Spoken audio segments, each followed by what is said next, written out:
हमारा प्रश्न है कि उनके माता पिताजी 15 साल बिहार के शासन में रहे, उस समय कहाँ भूल गए थे लोग। या जब अपने वो डिप्टी चीफ मिनिस्टर रहे, कहे कि हम इतना टीचर बहाल कर दिया, फलना कर दिया, उस समय ये कहाँ चले गए थे, भुला गए थे। नमस्कार, मेरा नाम प्रेम है और आप लाइव स्ट्रीम देख रहे हैं। जीतन राम मांझी बंटवारा करेंगे। देखिए, चिराग पासवान भी आरक्षण को लेकर अपनी बातों को रख रहे हैं। तेजस्वी यादव जो आरक्षण उसको 9वीं अनुसूचित में शामिल करवाने के लिए धरने पर बैठ गए थे। लगातार जो तमाम सवालें हैं वो खड़े हो रहे हैं।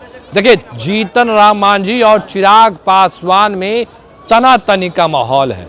लगातार जो चिराग पासवान है वो भी अपनी बातों को रख रहे हैं आरक्षण को लेकर, तो जीतन राम मांझी भी लगातार बयान दे रहे हैं, लगातार अपनी बातों को रख रहे हैं। और कहीं ना कहीं जो आरक्षण है उसको लेकर बिहार में घमासान मचा हुआ है। तमाम जो दल के लोग हैं वो अपनी अपनी बातों को रख रहे हैं। जीतन राम मांझी अभी अभी पटना से दिल्ली के लिए उड़ान भर रहे हैं, पर उससे पहले बड़ा बयान दे दिए हैं। देखिए, साफ शब्दों में कह रहे हैं कि जो छोटी मछली है उसको लोग खा खा के मोटा हो गए। देखिए, किस तरीके से जीतन राम मांझी कहीं ना कहीं जो शब्दों का प्रयोग कर रहे हैं वो सोचने वाली बात है, क्योंकि लगातार जीतन राम मांझी से सवाल किया जा रहा है चिराग पासवान को लेकर। देखिए, कोटे के अंदर के जो कोटे की बात है आरक्षण को लेकर, उसको लेकर घमासान मचा हुआ है। तमाम जो दल के लोग हैं वो अपनी अपनी बातों को रख रहे हैं, तो जीतन राम मांझी का भी बयान सामने आ गया है। देखिए, किस तरीके से जीतन राम मांझी करें कि हम बंटवारा करेंगे, बंटवारा करने के लिए भी तैयार हो गए हैं जीतन राम मांझी। लगातार सवाल खड़े हो रहे हैं।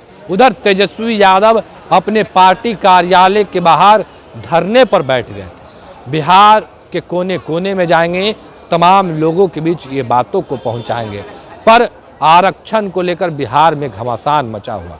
चिराग पासवान हो, तेजस्वी यादव हो या फिर जीतन राम मांझी हो, तमाम लोग अपनी अपनी बातों को रख रहे हैं। क्या कुछ करें, दिल्ली जाने से पहले जीतन राम मांझी पहले आप वो। हमारा प्रश्न है कि उनके माता पिताजी 15 साल बिहार के शासन में रहे, उस समय कहाँ भूल गए थे लोग। या जब अपने वो डिप्टी चीफ मिनिस्टर रहे, कहे कि हम इतना टीचर बहाल कर दिया, फलना कर दिया, उस समय ये कहाँ चले गए थे, भुला गए थे। आवाज़ जब सत्ता से बाहर है तो सब याद आ रही है उनको। चलिए, चिराग ने इस्तीफा दे दिया है सर, ने इस्तीफा दे दिया है, जिसपे तेजस्वी यादव हर कोई एमएलए एमपी बनना चाहता है, इसीलिए हो सके वो भी दूसरा रास्ता तलाश कर रहे हैं। अब इसके बारे में हमको पता नहीं है, अपना उनका व्यक्तिगत मामला है। और हम जानते हैं कि केसी त्यागी अच्छे आदमी हैं, अगर उन्होंने कुछ किया है तो इसके बारे में पता चलाएंगे, बात करेंगे, या हमारा नेतृत्व भी उनसे बात कर सकेंगे। लेकिन उनका अंदरूनी मामला है, जिस कारण से उन्होंने किया होगा, तो अंदरूनी मामला में हमारा हस्तक्षेप और पर बातचीत करने का क्या जरूरत है। चिराग पासवान भी सवाल खड़े कर रहे हैं आरक्षण को लेकर मांझी लगातार। चिराग पासवान अगर खड़ा कर रहे हैं तो गलत है। हम लोग आरक्षण के विरोधी नहीं हैं। हम लोग ये चाहते हैं कि जो तालाब की मछलियाँ अन्य मछलियों को खा करके अपना मोटा जाती है और बाकी मछलियाँ समाप्त हो जाती है, उसी प्रकार से 18 जाति बिहार में है, उसका कोई कहीं अता पता नहीं है। नौकरी में, रिप्रेजेंटेशन में, एमएलए में, एमपी में, और 4 जो हमारे समाज के लोग हैं वही सब कुछ हड़प के रखे हुए हैं। 76 साल में यही स्थिति आ गई है, तो क्या यही चाहते हैं, यही न्याय है? बड़ा भाई सब बेईमानी करके खा जाए, छोटा भाई को छोड़ दे, तो हम बंटवारा चाह रहे हैं कि भाई बड़ा भाई है, तुम हमारा गोटिया बनो, तुम हमको हमारा सारा हिस्सा खा रहे हो, तुम छोड़ दो, हम भी आगे कुछ करेंगे। हम 18 आदमी हैं, 18 भाई हैं, अपना बाँट चोट के खाएंगे। अब आपने ज्वाइन किए हैं जेडीयू से, राष्ट्रीय जनता दल का परिवार है। तो अभी आप जीतन राम मांझी को सुने थे, तमाम मुद्दे को लेकर क्या कुछ कहा उन्होंने, आपने सुना किस तरीके से जीतन राम मांझी चिराग पासवान को लेकर सवाल पूछे गए थे। देखिए, किस तरीके से जीतन राम मांझी तमाम सवालों के जवाब दिए, पर चिराग पासवान पे सवाल खड़े कर दिए हैं। देखिए, किस तरीके से जीतन राम मांझी कह रहे हैं कि हम भी बंटवारा करेंगे। 18 जो जाति के लोग हैं उनके लिए कहाँ है। देखिए, किस तरीके से चिराग पासवान पर जीतन राम मांझी हमलावर है वो हमने आपको सुनवाया है।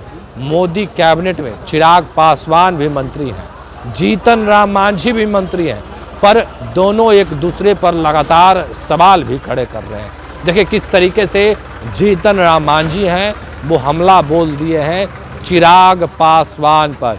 इसके पहले की बात करें तो आज जो तेजस्वी यादव हैं वो अपने पार्टी कार्यालय यानी आरजेडी के प्रदेश कार्यालय पटना में तेजस्वी यादव धरने पर बैठ गए थे और जो आरक्षण है उसको 9वीं अनुसूचित में शामिल करवाने को लेकर लगातार आवाज़ उठा रहे हैं। देखिए ये एनडीए से की बिहार में सरकार है और नीतीश कुमार, तेजस्वी यादव लगातार सवाल खड़े कर रहे हैं नीतीश कुमार को लेकर।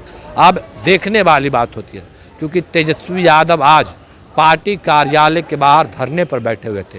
तमाम जो आरजेडी के नेता हैं वो भी उनके समर्थन दे रहे थे। तो महागठबंधन के लोग भी कह रहे हैं कि तेजस्वी यादव सही मांग कर रहे हैं।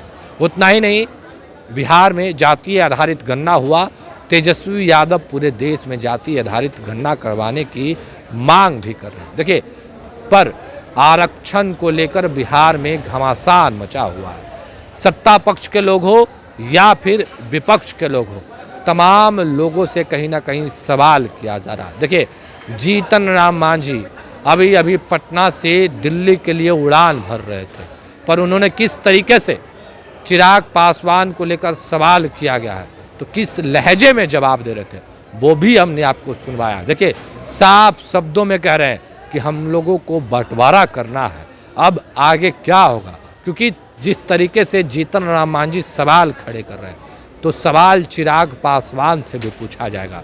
अब चिराग पासवान क्या बोलते हैं, क्योंकि अहम सवाल है। लगातार आरक्षण को लेकर घमासान मचा हुआ है। तेजस्वी यादव हो, चिराग पासवान हो, जीतन राम मांझी हो, हालांकि तेजस्वी यादव 9वीं अनुसूचित में शामिल करवाने की मांग कर रहे हैं तो जीतन राम मांझी जो कोटे के अंदर कोटे की बात है उसको लेकर सहमति है। चिराग पासवान कोर्ट जाने की बात कर रहे हैं, पुनः याचिका दायर करने की बात कर रहे हैं कि पुनः विचार हो। अब देखने वाली बात होती है कि आगे क्या कुछ होता है। फिलहाल के लिए इतना ही, बने रहे लाइव के साथ। धन्यवाद।